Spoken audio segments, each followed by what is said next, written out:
पशूनां पतिं पापनाशं परेशं गजेन्द्रस्य कृत्तिं वसानं वरेण्यम्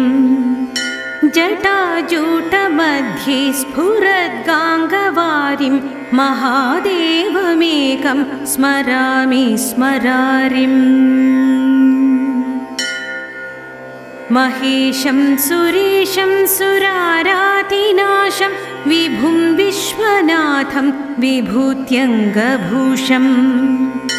विरूपाक्षमिन्द्वर्कवन्नित्रिनेत्रं सदानन्दमीडे प्रभुं पञ्चवक्त्रम्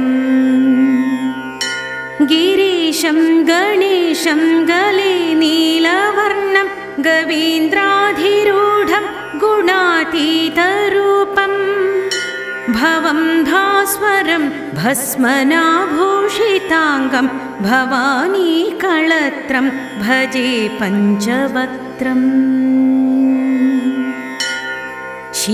शिवाकान्तशम्भो शशाङ्कार्धमौले महेशानशूलिन् जटाजूटधारिन्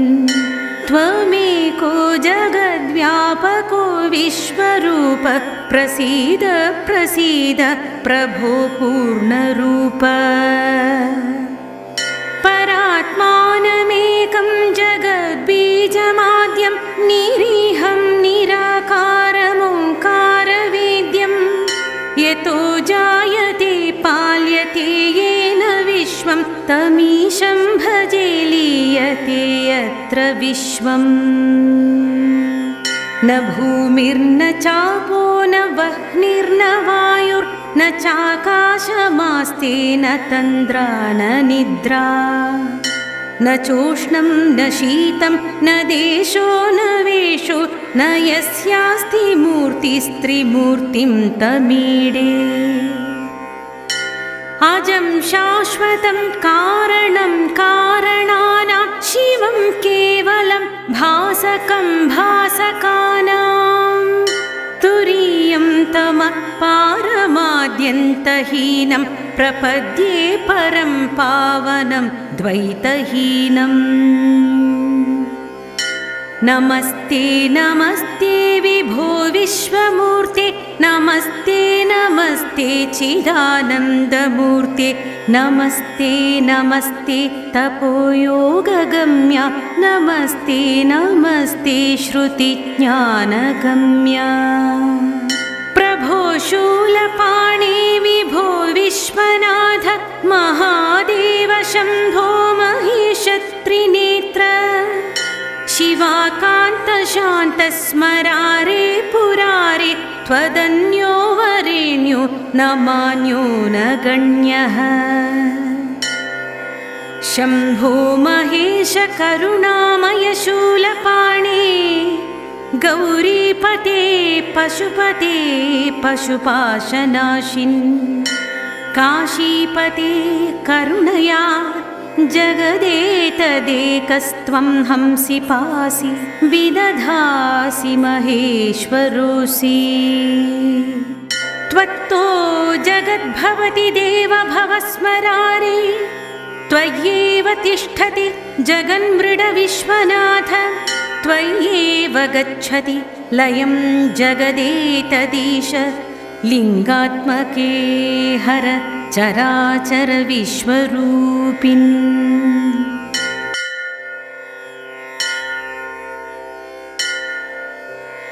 पशूनां पतिं पापनाशं परेशं गजेन्द्रस्य कृत्तिं वसानं वरेण्यम्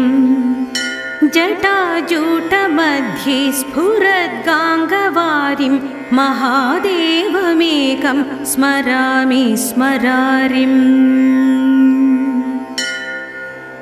महेशं सुरेशं सुरारातिनाशं विभुं विश्वनाथं विभूत्यङ्गभूषम्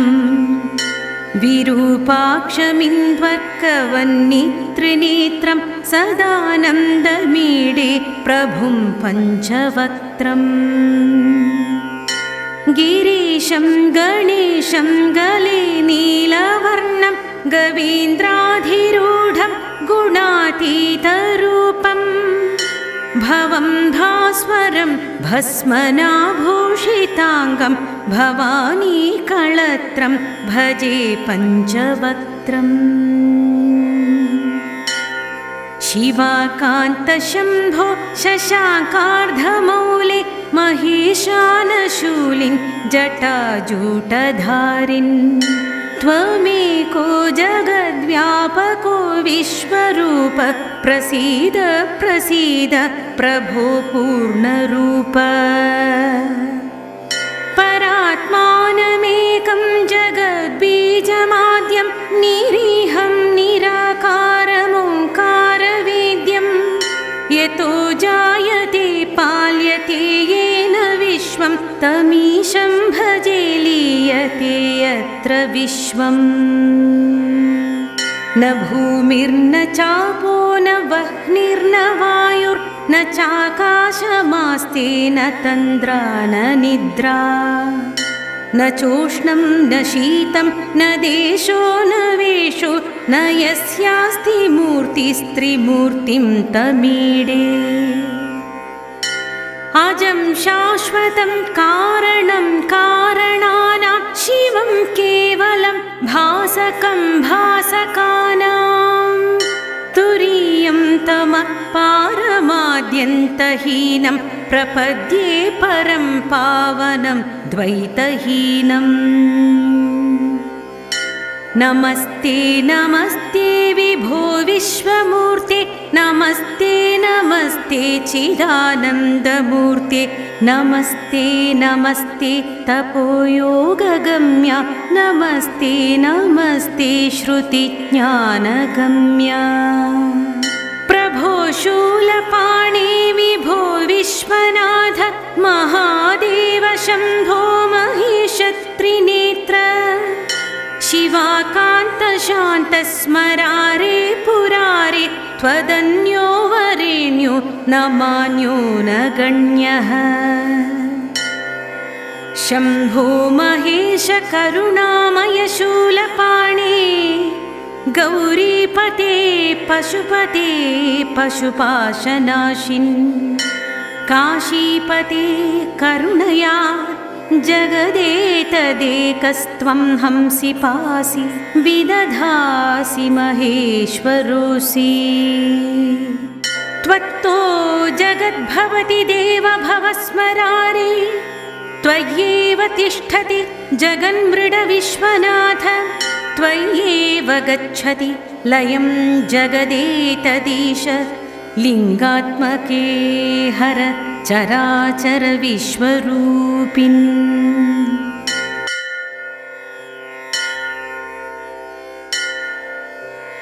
पशूनां पतिं पापनाशं परेशं गजेन्द्रस्य कृत्तिं वसानं वरेण्यं जटाजूटमध्ये स्फुरद्गाङ्गवारिं महादेवमेकं स्मरामि स्मरारिम् महेशं सुरेशं सुरारातिनाशं विभुं विश्वनाथं विभूत्यङ्गभूषम् विरूपाक्षमिन्द्वर्कवन्नित्रिनेत्रं सदानन्दमीडे प्रभुं पञ्चवक्त्रम् गिरीशं गणेशं गले नीलवर्णं गवीन्द्राधिरूढं गुणातीतरूपं भवं भास्वरं भस्मनाभूषिताङ्गं भवानी कळत्रं भजे पञ्चवक्त्रम् शिवाकान्तशम्भो शशाकार्धमौले महेशानशूलिन् जटाजूटधारिन् त्वमेको जगद्व्यापको विश्वरूप प्रसीद प्रसीद प्रभो पूर्णरूप परात्मानमेकं जगद्बीजमाद्यं निरीहं निराकारमोङ्कारवेद्यं यतो जायते पाल्यते येन विश्वं तमीशं भजे लीयते यत्र विश्वम् न भूमिर्न चापो न वह्निर्न वायुर्न चाकाशमास्ते न तन्द्रा न निद्रा न चोष्णं न शीतं न देशो न वेषो न यस्यास्ति मूर्तिस्त्रिमूर्तिं तमीडे अजं शाश्वतं कारणं कारणानां शिवं केवलं भासकं भासकानां तुरीयं तमः पारमाद्यन्तहीनं प्रपद्ये परं पावनं द्वैतहीनम्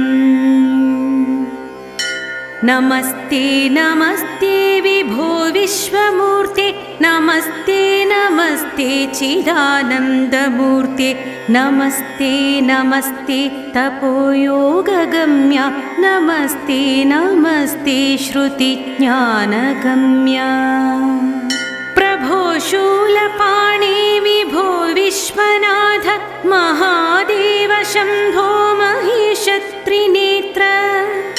शिवाकान्त शान्त स्मरारे पुरारे त्वदन्यो वरेण्यो न मान्यो न गण्यः शम्भो महेश करुणामय शूलपाणे गौरीपते पशुपते पशुपाशनाशिन् काशीपते करुणया जगदेतदेकस्त्वं हंसि पासि विदधासि महेश्वरोऽसि त्वत्तो जगद्भवति देव भवस्मरारे त्वय्येव तिष्ठति जगन्मृड विश्वनाथ त्वय्येव गच्छति लयं जगदेतदीश लिङ्गात्मके हर चराचर विश्वरूपिन्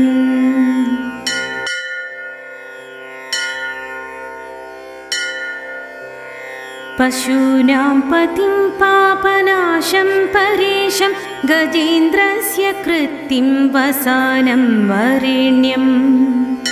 जटाजूटमध्ये स्फुरद्गाङ्गवारिं महादेवमेकं स्मरामि स्मरारिम् महेशं सुरेशं सुरारातिनाशं विभुं विश्वनाथं विभूत्यङ्गभूषम् विरूपाक्षमिन्द्वर्कवन्नित्रिनेत्रं सदानन्दमीडे प्रभुं पञ्चवक्त्रम् गिरीशं गणेशं गले नीलवर्णं गवीन्द्राधिरूढं गुणातीतरूपम् भवं भास्वरं भस्मनाभूषिताङ्गं भवानीकळत्रं भजे पञ्चवक्त्रम् शिवाकान्तशम्भो शशाङ्कार्धमौले महेशानशूलिन् जटाजूटधारिन्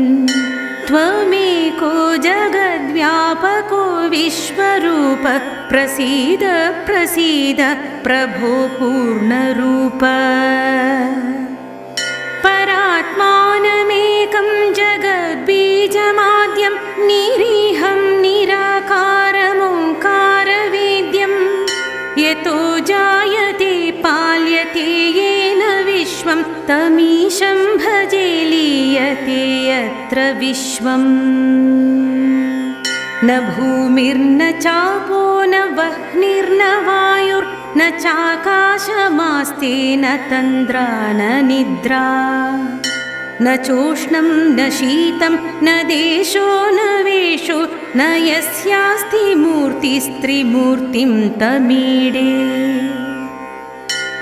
अजं शाश्वतं कारणं कारणानां शिवं केवलं भासकं भासकानां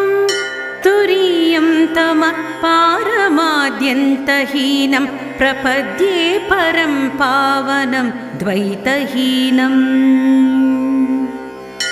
नमस्ते नमस्ते विभो विश्वमूर्ते नमस्ते नमस्ते चिदानन्दमूर्ते नमस्ते नमस्ते तपोयोगगम्या नमस्ते नमस्ते श्रुतिज्ञानगम्या प्रभो शूलपाणि विभो विश्वनाथ महादेव शम्भो महेश त्रिनेत्र शिवाकान्त शान्त स्मरारे पुरारे त्वदन्यो वरेण्यो न मान्यो न गण्यः शम्भो महेश करुणामय शूलपाणे गौरीपते पशुपते पशुपाशनाशिन् काशीपते करुणया जगदेतदेकस्त्वं हंसि पासि विदधासि महेश्वरोऽसि त्वत्तो जगद्भवति देव भवस्मरारे त्वय्येव तिष्ठति जगन्मृड विश्वनाथ त्वय्येव गच्छति लयं जगदेतदीश लिङ्गात्मके हर चराचर विश्वरूपिन्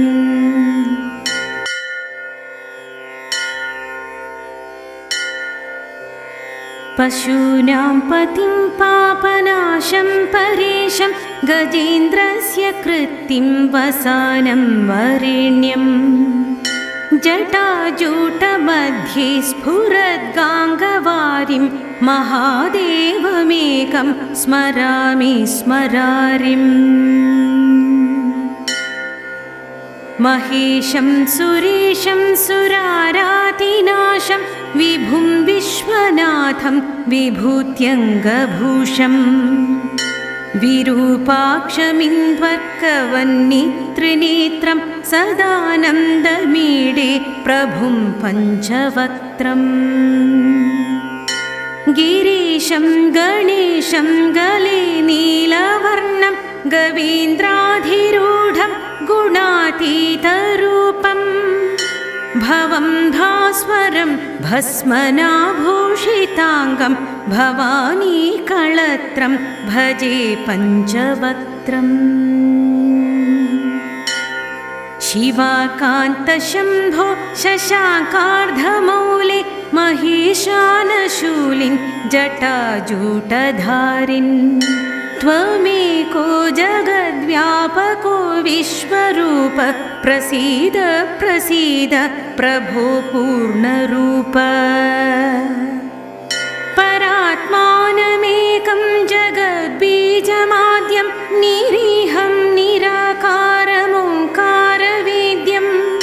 यतो जायते पाल्यते येन विश्वं तमीशं भजे लीयते यत्र विश्वम् न भूमिर्न चापो न वह्निर्न वायुर्न चाकाशमास्ते न तन्द्रा न निद्रा न चोष्णं न शीतं न देशो न वेशो न यस्यास्ति मूर्तिस्त्रिमूर्तिं तमीडे अजं शाश्वतं कारणं कारणानां शिवं केवलं भासकं भासकानां तुरीयं तमः पारमाद्यन्तहीनं प्रपद्ये परं पावनं द्वैतहीनम् नमस्ते नमस्ते विभो विश्वमूर्ते नमस्ते नमस्ते चिदानन्दमूर्ते नमस्ते नमस्ते तपोयोगगम्या नमस्ते नमस्ते श्रुतिज्ञानगम्या प्रभो शूलपाणि विभो विश्वनाथ महादेव शम्भो महेश त्रिनेत्र शिवाकान्त शान्त स्मरारे पुरारे त्वदन्यो वरेण्यो न मान्यो न गण्यः शम्भो महेश करुणामय शूलपाणे गौरीपते पशुपते पशुपाशनाशिन् काशीपते करुणया जगदेतदेकस्त्वं हंसि पासि विदधासि महेश्वरोऽसि त्वत्तो जगद्भवति देव भवस्मरारे त्वय्येव तिष्ठति जगन्मृडविश्वनाथ त्वय्येव गच्छति लयं जगदेतदीश लिङ्गात्मके हर चराचर विश्वरूपिन्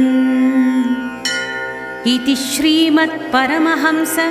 परिव्राजकाचार्यस्य श्रीगोविन्द भगवत्पूज्यपादशिष्यस्य श्रीमच्छङ्कर भगवतकृतौ